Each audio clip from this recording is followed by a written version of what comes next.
Who is Jarange, who is Jarange, who is Jarange. Jarange काय दादा झालाय? जरंगे ह्या पूर्वी सुद्धा बेकायदेशीर वर्तनासाठी मुंबईमध्ये येऊन धुडगूस घालू, मुंबईला वेटीस धरू, तेव्हा डॉक्टर गुणरत्न सदावर्तेच होता. वेशीमध्ये कायद्याचं उल्लंघन करून येता येत नाही हे दाखवून दिलेलं आहे. शिकलेलं आहे जरंगेने कायद्यातून. 149 जी नोटीस निघाली ती गुणरत्न सदावर्तेच्या याचिकेवर आणि गुणरत्न सदावर्तेला सुद्धा ती माहिती देण्यात आली पोलीस विभागामार्फत.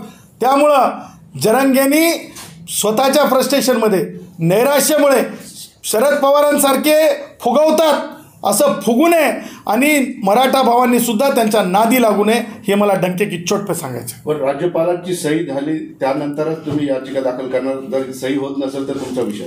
आरक्षणच नाही, सही नाही तर आरक्षण नाही, सलाईन लागली तर उपोषण नाही, सही नाही तर आरक्षण नाही, सलाईन लागली तर उपोषण नाही. अहो टर्मिनल याच घाटीमध्ये शिकलेला आहे पत्रकार साहेब.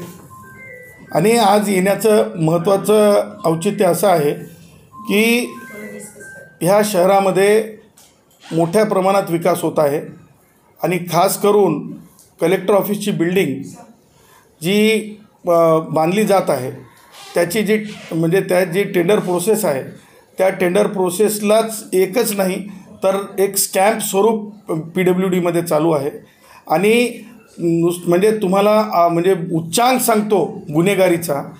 पोलीस हाऊसिंग ही सगळ्यात मोठी संस्था आहे.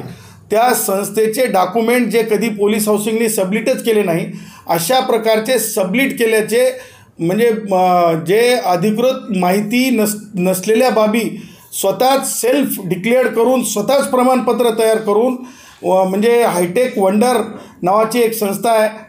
काय नाव त्यांचं काय कासिम काय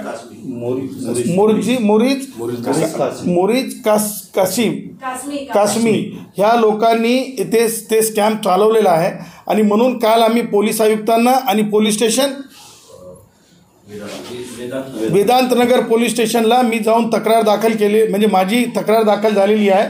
आणि त्यासोबतच त्या संदर्भानं आज आम्ही मुंबई उच्च न्यायालयामध्ये अशा प्रकारे PWDचा स्कॅम काही अधिकाऱ्यांना हाताशी धरून बनावटी माहितीच्या आधारे घेण्याचा शेकडो कोटी रुपयांचं जे हे आहे ते कुठेतरी थांबावं त्या निमित्तानं आज छत्रपती संभाजीनगरमध्ये आलो होतो. त्यासोबतच इतरही कार्यक्रम आहेत. बोर्डांचं उद्घाटन आहे, कष्टकऱ्यांच्या भेटी आहेत, त्यासोबत घाटी जयभीमनगरमध्ये भेट आहे. काही जे म्हणजे परिवर्तनवादी चळवळीची जी माणसं आहेत त्यांच्यासोबतसुद्धा भेट आहे, त्यासाठी आलो होतो.